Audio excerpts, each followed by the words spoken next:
Yeah, yeah. I suppose it's just one of those elements that you if you remember, it's one of your first memories. I Yeah. mean, it just is. Yeah. So actually being able to and harness it or temporarily try and guide it. Not I wouldn't be as bold as to say manipulate it, but as to guide it to do what you want at least for 30 seconds Yeah. or a minute Yeah. or a Yeah. minute and a half is a Right. Right. it's a big statement, and it's probably a courageous, and probably at times very gratifying, but at times also Disappointing. disappointing. Disappointing to me. Disappointing to a lot of my audience members. Most of my pieces don't work as well as I'd like. They don't film as well as I'd like, and they don't get the responses that I'd like, or the produce the experience that I'd like. But that's kind of that's exactly what it is. It's a sort of an alternative fireplace, but the fireplace satisfies it as well. And the reason I'm exploring these things is because I want to find out if the artistic aspect of what I'm doing kind of breaks when I actually perform with fire. Does the fire take over? Does it sort of upstage me in a sense, or does it eliminate Sure. the Okay. stage Yeah. Yeah. Of completely? course. Oh, yeah, but that's a very interesting point. I mean, does I would say the fire does upstage you. I mean, if all's going according to plan, it will upstage you. You as artist, I mean, fire will take that place. Right. But So then, is it art? Because it ceases to lose an artfulness if I don't have some kind of contact or control with it. sure. And that's also a point when people will kind of write off the performance or keep me out of their gallery or whatever, or Yeah. kick me out permanently or whatever. But and another interesting aspect of that is like actually, defining fireplace or and without getting too tongue in cheek about it, but literally taking the fireplace out of the home, or I mean, there is something to be said about that, because I mean, the few pieces I've seen you do, I mean, you can get 10 to 20 people gathered around like they're going to be sitting around a campfire or whatever it is. Right. And they gather that way, and they congregate that way, and they talk that way, and they interact that way.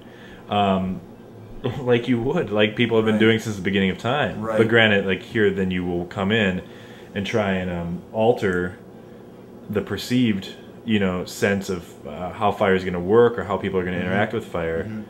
And it's bold. It's a big statement. And like you just said 2 minutes ago, I mean, and often, probably more than 50% of the time, it doesn't work the way you'd like it to work.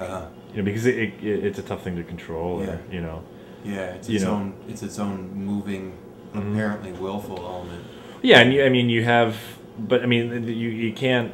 You're not sitting in a position where you can correct it as your piece is going on. So I mean, you have a minute, 2 minutes, whatever your piece you estimate your time to be, but it's got to always be an approximation, anyways. Yeah. So frequently, what happens is I just cede control of the piece. I try to set it up in a safe manner, but I cede control of the piece to the audience so that they can sort of define it. So they're really only people they have to answer to them are themselves. Sure. Or else set up the piece in such a way that it burns, perhaps from the bottom up, top down, whatever it is, and then that's it. I just back off and let it do its thing. So I remove myself as a figure from the piece, unless people want to refer back to me. So I'm over to the side, and they can see, in terms of scale, what's going on. Yeah, okay, that's interesting. But I think that the fireplace it's you're talking about taking it in and out of the house and doing it out in nature and so forth. It's not an architectural phenomenon. It is this sort of a primitive designation of space for the occurrence of fire, and then people allow themselves to or invite friends and whoever they wish to be around that fire, to the fire, and it warms people, and it provides light, it defies the night and so forth. It does so many things for us. It cooks for us. We've worked it into our technology in such a way that it gets us places. It's a major force behind our transportation, but we forget it's there. And I think that there's a basic satisfaction that we have from being in proximity to fire. which is denied us when we can't see it, smell it, feel it on our skin. Sure.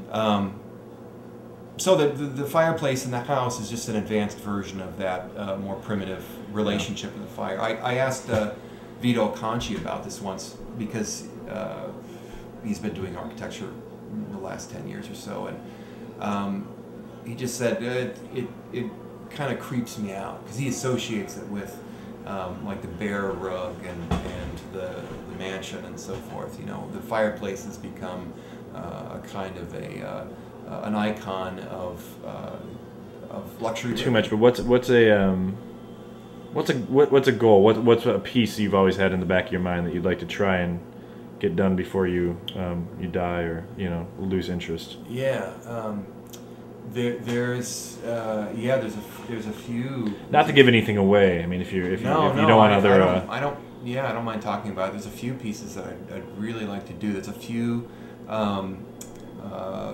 lawn sprinkler heads that produce interesting effects if you put propane or some other kind of flammable gas through them.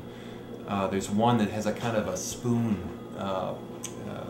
element on it, and there's a thing that goes around an arc that holds that spoon, and it allows that piece to flow or to spin freely, and then the water comes up from the bottom. And I used one of these things with some gas once, and it produced this fantastic kind of pulsing effect. And I've been trying to track one of these things down again. The place that I got it couldn't get it from the supplier anymore.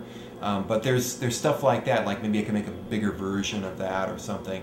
There's another piece I thought maybe like a bed of nails as a screen, like a film screen, and then have people in the audience throw these little 1 pound bags of flour at the screen to release the dust and create a sort of dust flame effect with maybe like a proscenium arch and stage lights, which are actually burning, maybe some like gas lights that are burning down there at the bottom of the screen.